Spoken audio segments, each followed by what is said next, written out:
পশ্চিমবঙ্গের 294 আসনের এই নির্বাচনের লড়াইটা শুধু দল বনাম দল নয়, এটা এক একটা বিধানসভা আসনের যুদ্ধ। উত্তরবঙ্গ থেকে শুরু করে জঙ্গলমহল, তারপর দক্ষিণবঙ্গ, প্রতিটি অঞ্চলে আলাদা আলাদা সমীকরণ কাজ করছে। কোথাও সরাসরি তৃণমূল বনাম বিজেপি, কোথাও আবার বাম, কংগ্রেস, আইএসএফ ভোট ভাগ করে দিচ্ছে ফলাফল। পূর্ব মেদিনীপুরে যেমন খেজুরি, রামনগর, কাঁথি উত্তর, এই আসনগুলোতে বিজেপি এগিয়ে থাকতে পারে। সেখানে তমলুক, মহিষাদল, ময়নার মতো আসনে তৃণমূল শক্ত অবস্থান নিয়ে আছে। আবার চণ্ডীপুরের মতো কিছু পকেটসে বামের উপস্থিতিও পুরোপুরি শেষ হয়ে যায়নি। ঠিক একইভাবে দক্ষিণ 24 পরগনায় ভাঙড়, ক্যানিং, বাসন্তী, এই সব আসনে আইএসএফ বড় ফ্যাক্টর হয়ে উঠতে পারে, যা সরাসরি তৃণমূলের সমীকরণে প্রভাব ফেলতে পারে।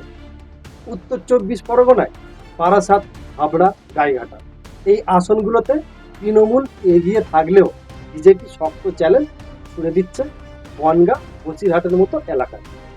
জঙ্গলমহলে পুরুলিয়া, বাঁকুড়া, ঝাড়গ্রাম, এই অঞ্চলে বিজেপি আগের মতো শক্তিশালী, তবে তৃণমূল কিছু আসনে ঘুরে দাঁড়ানোর চেষ্টা করছে।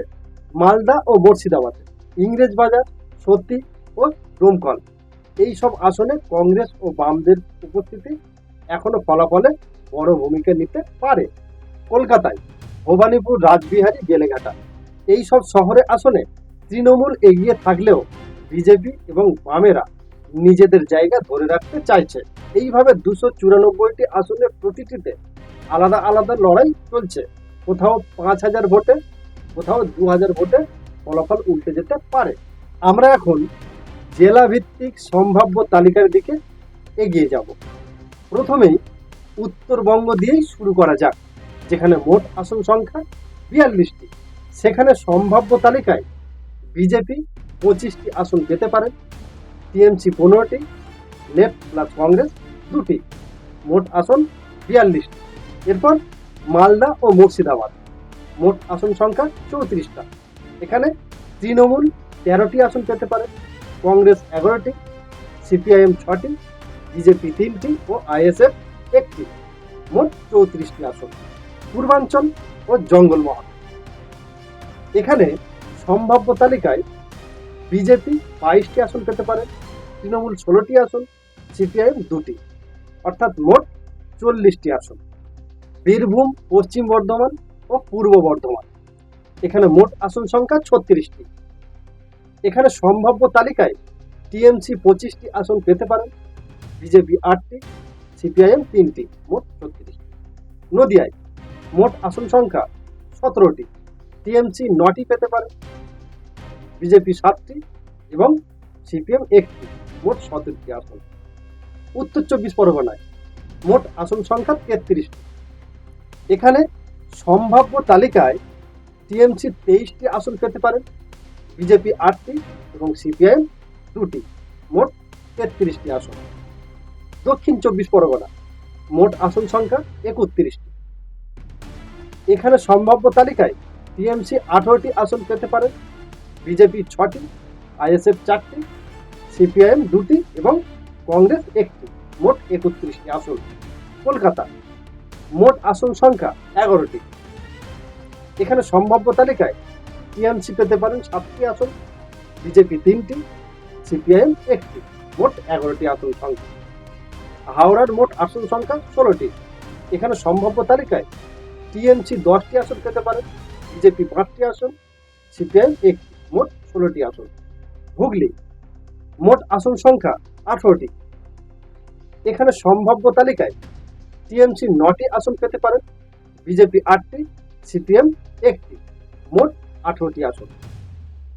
এরপর পূর্ব মেদিনীপুর মোট আসন সংখ্যা 16টি। এখানে সম্ভাব্য তালিকায় বিজেপি 8টি আসন পেতে পারে, টিএমসি 7টি, সিপিআইএম 1টি, মোট 16টি আসন সংখ্যা। সবশেষে পুরো বাংলার চূড়ান্ত সম্ভাব্য হিসাব দাঁড়ায় অল ইন্ডিয়া তৃণমূল কংগ্রেস পেতে পারেন প্রায় 152টি আসন, ভারতীয় জনতা পার্টি প্রায় 103টি আসন, সিপিআইএম প্রায় 22টি আসন, ইন্ডিয়ান ন্যাশনাল কংগ্রেস প্রায় 12টি আসন এবং আইএসএফ প্রায় 5টি আসন পেতে পারেন। আর এই অঙ্কে ম্যাজিক নম্বর 148 পেরিয়ে তৃণমূল স্পষ্টভাবে সংখ্যাগরিষ্ঠতা পেতে পারেন। তবে এখানে একটি গুরুত্বপূর্ণ বিষয় আছে। সিপিআইএম, কংগ্রেস এবং আইএসএফ মিলিয়ে মোট 39টি আসন।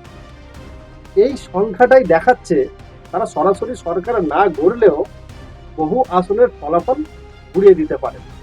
সবশেষে যদি এক লাইনে বলা হয়, এই প্রজেকশন অনুযায়ী মমতা ব্যানার্জির নেতৃত্বে অল ইন্ডিয়া তৃণমূল কংগ্রেস আবারও বাংলার মসনদ দখল করতে পারে। তবে ব্যবধান খুব বেশি নয়, 10 থেকে 15টি আসন এদিক ওদিক হলেই পুরো সমীকরণ বদলে যেতে পারে। আর ঠিক এই কারণেই 2026-এর নির্বাচন শেষ মুহূর্ত পর্যন্ত অনিশ্চয়তার মধ্যেই থাকবে। আর আপনার কি মনে হয়, কে জিতবে এইবার? তৃণমূল, বিজেপি নাকি অন্য কেউ চমক দেখাবে? কমেন্ট করে আপনার মতামত অবশ্যই জানাবেন। ভিডিওটি ভালো লাগলে অবশ্যই লাইক করুন, আপনার মতামত কমেন্টে জানাবেন এবং বন্ধুদের সাথে ভিডিওটি বেশি বেশি করে শেয়ার করুন। এবং চ্যানেলে নতুন হলে চ্যানেলটিকে সাবস্ক্রাইব করতে ভুলবেন না। ফেসবুক থেকে দেখে থাকলে ফলো করে রাখুন নতুন নতুন আপডেট পেতে। দেখা হচ্ছে পরবর্তী কোনো নতুন প্রতিবেদনে। ততক্ষণ আপনারা ভালো থাকবেন, সুস্থ থাকবেন। নমস্কার।